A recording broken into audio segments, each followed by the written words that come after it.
অবশ্যই হলো ধান মার্কা ক্ষমতায় আছে, কিন্তু বাস্তব যে ধান সেটা হলো পানির নিচে এখন আছে, যেখানে হলো কৃষকরা সারাদিন হাহাকার করে। মাওলানা ভাসানী তার দলের একটি মার্কা রেখেছিলেন হলেন ধানের শীষ।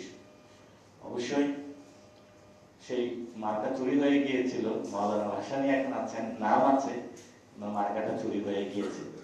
মাওলানা ভাসানী হলো কৃষক নির্ভর একটি রাজনীতি বাংলাদেশে সূচনা করেছিলেন। যদি মাওলানা ভাসানী সেই মার্কাটা ওনার কাছে থাকতো, তাহলে আজকে ধান মার্কা হলো পানির নিচে তলিয়ে যেত না। তো এখন যদি আমি আপনাদেরকে প্রশ্ন করি যে বাংলাদেশের খাওয়ারে যদি ধান, এটা কই চলে গেছে, এটা হলো পানির নিচে তলিয়ে গিয়েছে।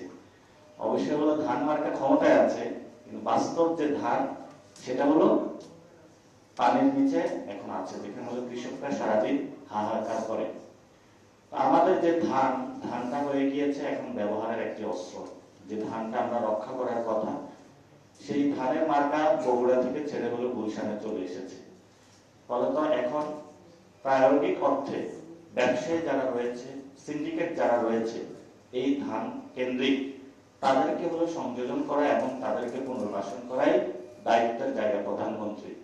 অথচ বগুড়ার যে সন্তান জিয়াউর রহমান থেকে বাংলাদেশের রাজনীতি দিকপাল জগতের আনুষ্ঠানিক সূচনা করেছিলেন, সেই বগুড়াতে কিন্তু উনি ছেড়ে চলে গিয়েছেন। অর্থাৎ গ্রাম বাংলা ভালো লাগে না, এখন গুলশানে যারা ব্যবসায়ী, যাদের কাছে টাকা আছে, সিন্ডিকেট টাকা আছে, হাওয়া ভবনে যাদের সাথে যোগাযোগ ছিল, তাদের কাছে আজকে ধান চলে গিয়েছে। এটা হলো বর্তমান আমাদের হলো রাজনীতি। তবে অর্থনৈতিক কাঠামোর যদি দিকে আমরা তাকাই, আমাদের বাজেটে প্রায় 11 থেকে 12% হলো এই কৃষি সেক্টরের সাথে জড়িত। ফলত আগামী যে বাজেটটা আসতেছে, সেই বাজেটে শুধু একটি কার্ড হাতে ধরিয়ে দিলেই হবে না। সেই কার্ডের অ্যাক্সেসিবিলিটি, একটা কৃষক তার কার্ডের কতটুকু সরকার জায়গাতে অ্যাক্সেস করতে পারে, সেই সুযোগটা আমাদের সৃষ্টি করতে হবে। আগে হলো শেখ হাসিনা বিক্রি করেছিল স্মার্ট কার্ড, এবং সেটা দিয়ে লক্ষ লক্ষ কোটি টাকা হাতিয়ে নিয়ে গিয়েছিল, নগদ থেকে শুরু করে A2I যে প্রজেক্টগুলো ছিল সেগুলোতে। তো এখন হলো নতুন প্রজেক্ট এসেছে, খালের project, farmers card, health card, অনেকগুলো কার্ড বাংলাদেশে এসেছে। আমরাও একটা নতুন কার্ড সূচনা করতেছি, সেটা হলো লাল কার্ড।